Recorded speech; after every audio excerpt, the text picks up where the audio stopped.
অনেক দিন জায়গাটা পতিত ছিল, বাচ্চারা ফুটবল টুটবল খেলছে।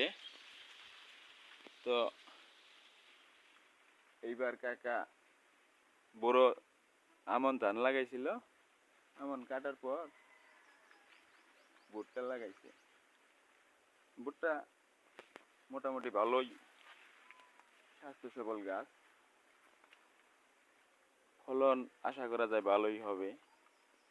তো এটা পতিত ছিল এতদিন, এখানে পানির ব্যবস্থা নাই, মানে এখানে মোটর নাই। এই যে পাশের জমিওয়ালার বাড়ির থেকে পানি দেয় ওনাদের জমিতে, পাশাপাশি এবার কাকা নিয়ে ভুট্টা আবাদ করছে আর কি। তো ভাই, সবুজ প্রকৃতি দেখে একটু ভালো লাগলো, আপনাদের সাথেও শেয়ার করার জন্য একটু দাঁড়াইলাম।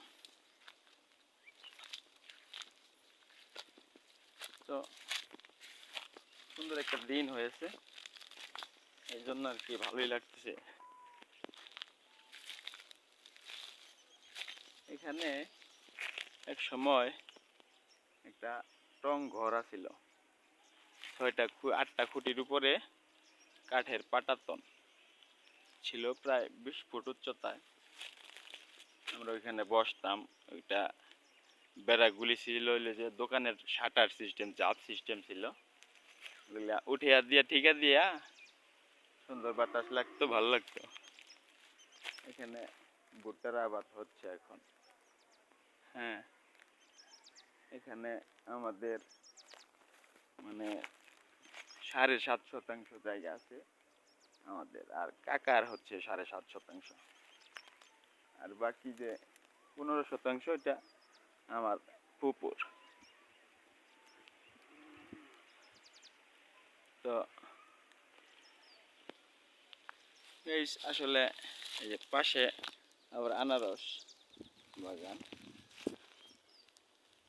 দেখতেছেন, এগুলা অন্য জমি আলাদা, এই জমি আলাদা।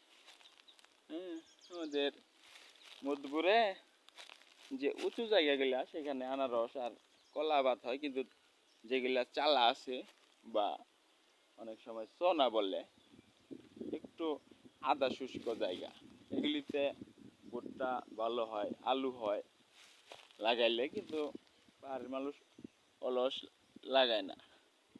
অনেকদিন পতিত ছিল, ছোট ভাইরা ফুটবল টুটবল খেলতো, ভালোই লাগতো।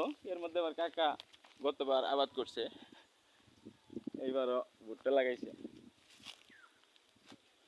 সুন্দর না প্রকৃতিটা?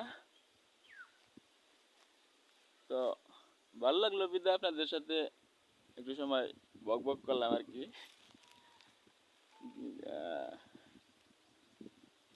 প্লিজ কেউ রাগ করবেন না,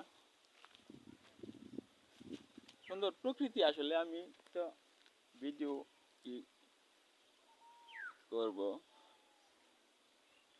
তো আমার এই সামান্য ইউটিউব চ্যানেল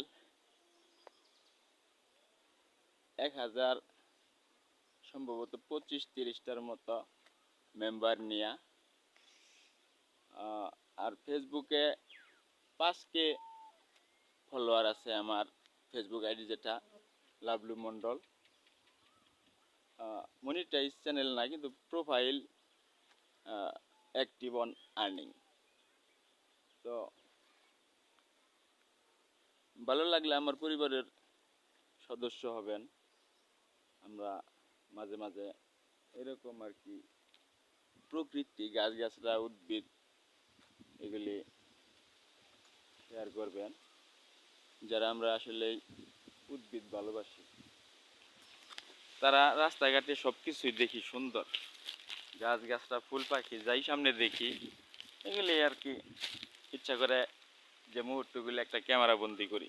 কিন্তু ভালো ক্যামেরা নাই বিদায় অনেক সময় আসলে নিজের ছোট মনে হয় যে এই ফোনের সামান্য ক্যামেরাটা দিয়া আমি দৃশ্যগুলো ভালোভাবে দেখাইতে পারতেছি না আপনাদেরকে। যে প্রকৃতি, সবুজ যে প্রকৃতি দেখেন, এই যে এখানে অনেকগুলি উদ্ভিদ আমি দেখতেছি, সব দামি দামি উদ্ভিদ। এখানে এসে হাতি সুর গাছ, এখানে এই যে একটা হাতি সুর গাছ, দেখতেছেন যে হাতিসুর গাছ। হ্যাঁ, এই যে এখানে আছে পাশাপাশি, এটার নাম কাকমাছি, আয়ুর্বেদ বা ইউনানি ভাষায় এটাকে মাকু গাছ বলা হয়। তো এখানে আরো আছে দুর্বা গাছ, বিভিন্ন গাছ গাছ আছে, একটা নটের শাক আছে। দেখেন প্রকৃতিতে কত সুন্দর, যদি আমার ক্যামেরাটা ভালো নয়, কিন্তু আসলে দৃশ্যগুলা ইচ্ছে করে যে একটা ক্যামেরা বন্দি করি, আমার সামান্য ক্যামেরা যতটুকু আপনাদেরকে দেখাইতে পারছি আর কি। প্রকৃতি সুন্দর, আমি রাস্তাঘাটে যা দেখি তাই সুন্দর মনে হয়, ভিডিও করি। হ্যাঁ, তো একটা ভুল আমার ছিল, ভিডিওগুলো আমি আসলে ভালো হয় নাই বিধে আমি ভিডিওগুলো ডিলিট করে দিছি, কিন্তু অনেক আগের ভিডিও, ওল্ড ভিডিও বলা যায়, 2-3 বছর আগের, কিন্তু চ্যানেলে রাইখা দিলে আমার চ্যানেলের মান বাড়তো, কিন্তু ভুলে আমি অনেকগুলো ভিডিও ডিলিট করে ফেলাইছি, যে কারণে আমার ভিউজ অনেক কমে গেছে। প্রথম দিককার 8-10টা ভিডিও আমার অনেক ভালো ভিউ হয়েছিল। হ্যাঁ, এরকম হইলে আমার চ্যানেল থেকে প্রতি মাসে 20,000 টাকার মতো ইনকাম করার একটা চ্যানেল দাঁড় করাইতে পারতাম আমার মনে হয়। কিন্তু নিজের ভুলের কারণে, তো যদিও মনিটাইজেশন বা টাকা ইনকামের জন্য আমার চ্যানেল যদিও বড় নয়, কিন্তু আমি আমার ভালো লাগা থেকে দৃশ্যগুলো ক্যামেরা বন্দি করি। হ্যাঁ, এগুলো আমার স্মৃতি হয়ে থাকবে। যদি আপনাদের কারো ভালো লাগে প্রকৃতির এই রূপরস, বাংলার রূপরস, বাঙালিয়ানা।